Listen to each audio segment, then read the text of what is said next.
ऐसा ना दिखे नहीं, ना। ऐसा कुछ नहीं है। अगर इसकी बात किया जाए तो इसका इतिहास तथागत बुद्ध के साथ में जुड़ा हुआ है, लेकिन आमतौर पर हमारे लिए ये निजी बात है, ये कोई इसका कोई परिवर्तन से इशू नहीं है। हमने आपको देखा तो नहीं, ऐसी कोई बात नहीं है। हम लोग समाज का काम मतलब वही काम है। और भंते का काम तो बहुत कठिन काम होता है, तो वो काम अलग तरीके का काम है, वो धार्मिक काम है। हम लोग तो धार्मिक लोग नहीं हैं, हम लोग सामाजिक काम करते हैं। चलिए मुद्दे पर आते हैं सर। हरियाणा के अंदर स्वराज क्रांति हो रही है, उसके साथ में जो 85% जो लोग हैं और लगभग पूरे भारत के जो 65% जो पिछड़े और जो लोग हैं, उन्होंने जिम्मा ले लिया है कि अब की बार मनोवाद के साथ में आर पार हो जाएगी। आप लोगों को वहाँ पर दिखाया जा रहा है, बड़े मुद्दे हैं, जाति आधारित जनगणना है, क्रीमी लेयर का मामला है, आरक्षण का है, मतलब अधिकारों की बात हो रही है। कैसे देखते हैं? पूरे भारत के अंदर एक बुलबुल सा बजा दिया है, स्वराज क्रांति पूरे भारत उसकी तरफ देख रहा है। नहीं, देश के अंदर जो शोषित अधिकार वंचित लोग हैं, उन लोगों को एकजुट होने की जरूरत है। SC, ST, OBC, माइनॉरिटी जो हजारों साल से अधिकार वंचित किए गए हैं, शूद्र बना करके, अछूत बना करके, आदिवासियों को सेग्रीगेट किया गया, उनको जंगलों में रहने के लिए मजबूर किया गया। तमाम प्रकार की माइनॉरिटीज के लोग हैं, जैसे अभी पंजाब में प्रदर्शन चल रहा है कि जो बंदी सिख लोग हैं जिनकी सजा पूरी हो गई है, मगर इसके बावजूद भी उनको नहीं छोड़ा जा रहा है। क्रिश्चियनों की संस्थाओं पर हमले हो रहे हैं, बुद्धिस्टों के जो बड़े बड़े सेंटर हैं उस पर मनुवादियों ब्राह्मणवादियों का कब्जा है। लिंगायत धर्म के लोग कह रहे हैं कि हमारा स्वतंत्र धर्म है, उनको मान्यता नहीं मिल रही है।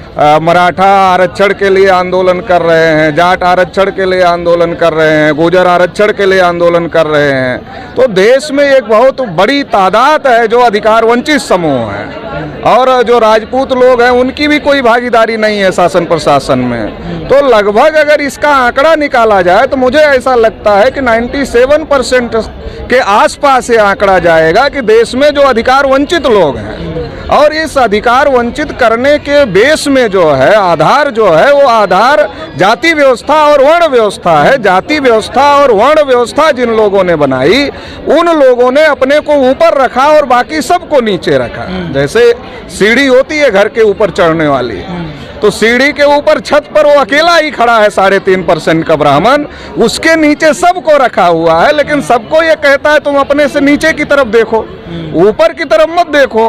OBC भी जो शूद्र अछूत जो भी लोग हैं, जो अलग अलग 6000 से ज़्यादा जो जातियां हैं, वो जो जाति के लोग हैं, वो जाति के लोग सीढ़ी पर खड़े होकर के नीचे की तरफ देखते हैं। उनको लगता है हम ऊपर हैं, उनको ऊपर की तरफ देखना चाहिए। तो उनको पता चलता है कि हमसे भी ऊपर इस जाति व्यवस्था वर्ण व्यवस्था में कोई है। तो जिन लोगों ने जाति व्यवस्था वर्ण व्यवस्था बनाई, 3.5% के ब्राह्मणों ने, उन लोगों का ही सत्ता और व्यवस्था पर नियंत्रण है। ये बहुत ज़्यादा ही लोकतंत्र के लिए खतरनाक मामला है। सभी लोगों को एकजुट होकर के इसको ख़त्म करना चाहिए, और जिसकी जितनी संख्या भारी उसकी उतनी हिस्सेदारी ये लागू करना चाहिए। एक बात जैसे सामान्य तौर पर सुन रहे हैं, खुद को मतलब शोषित दिखाने का एक बवाल सा आ गया सामने।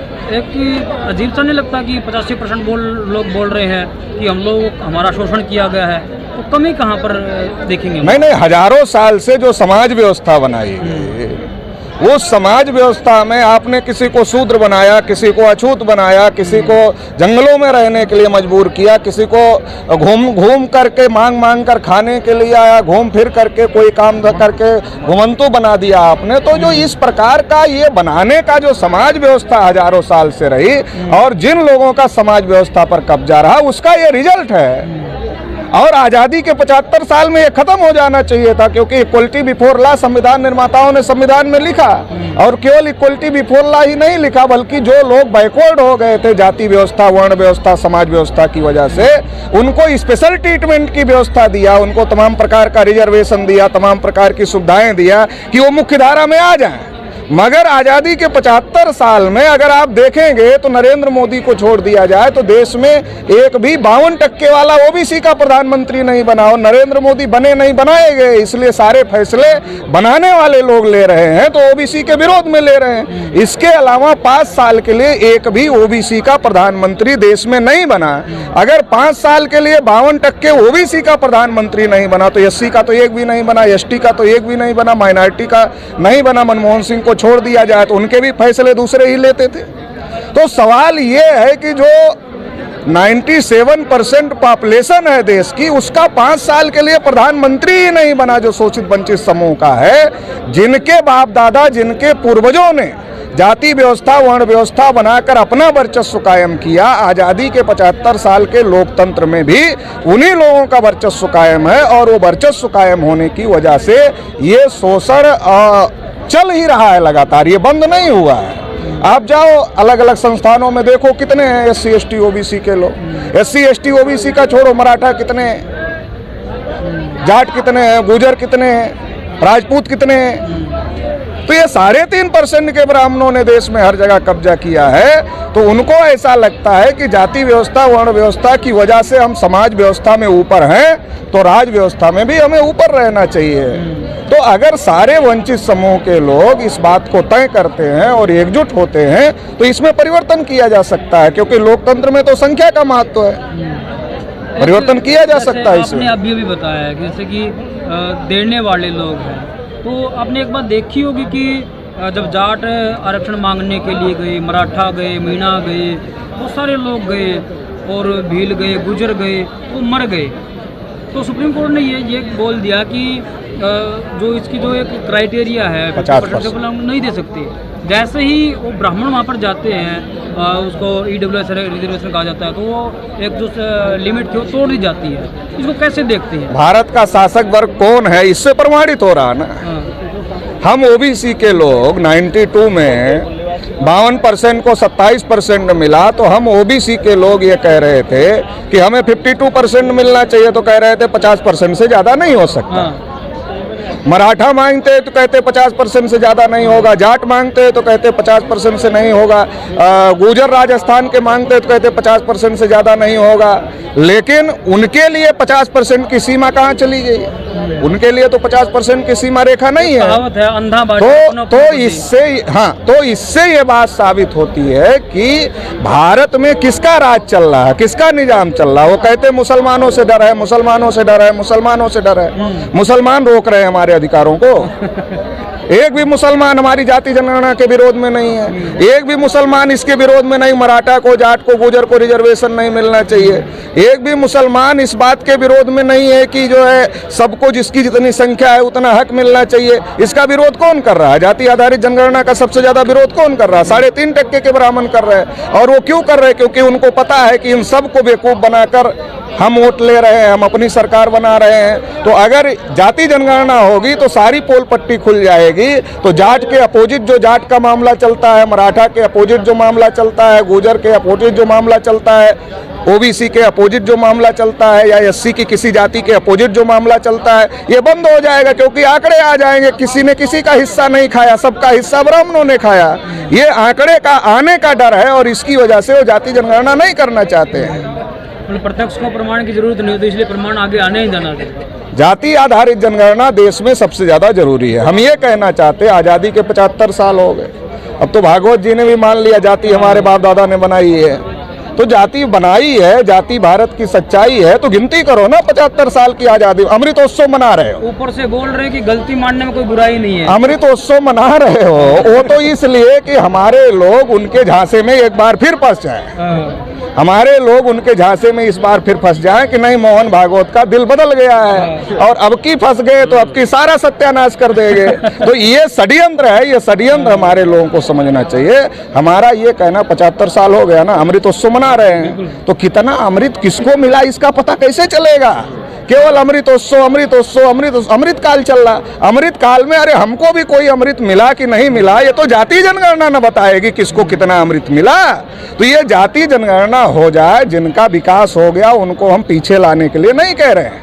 जिनका हो गया उनको मुबारक हो, जिनका नहीं हुआ उनको स्पेशल व्यवस्था देकर उनको भी डेवलपमेंट किया जाए। घर का और परिवार में अगर सभी लोग स्वस्थ रहेंगे, सभी मिलकर काम करेंगे तो परिवार का विकास होता है। देश में जितनी जाति समूह के लोग हैं, अगर सबके साथ न्याय होगा, सब मिलकर देश के विकास के लिए काम करेंगे तो देश का विकास होगा। ये आपसी झगड़े का मामला खत्म हो जाएगा, यही हम कहना चाहते हैं, बाकी ज़्यादा कुछ नहीं कहना चाहते। सर एक बात और मैं आपसे पूछना चाहता हूँ कि आज पूरे देश के अंदर जो हमारी मूल जो समस्या है वो हमें दुश्मनों से नहीं है, SC, ST, OBC, मुस्लिम, सिख, ईसाई, क्रिश्चियन जो समाज है उसके अंदर जो भड़वे हैं, दलाल हैं, जो विभिक्षण है वो हमारे सबसे ज़्यादा दुश्मन है। उसके बारे में आप क्या कहना चाहते हैं? उसके बारे में ये है कि जो इस बात को समझते हैं उनको सही बात समाज में फैलाना चाहिए, पर लोगों के अंदर जानकारी का अभाव है।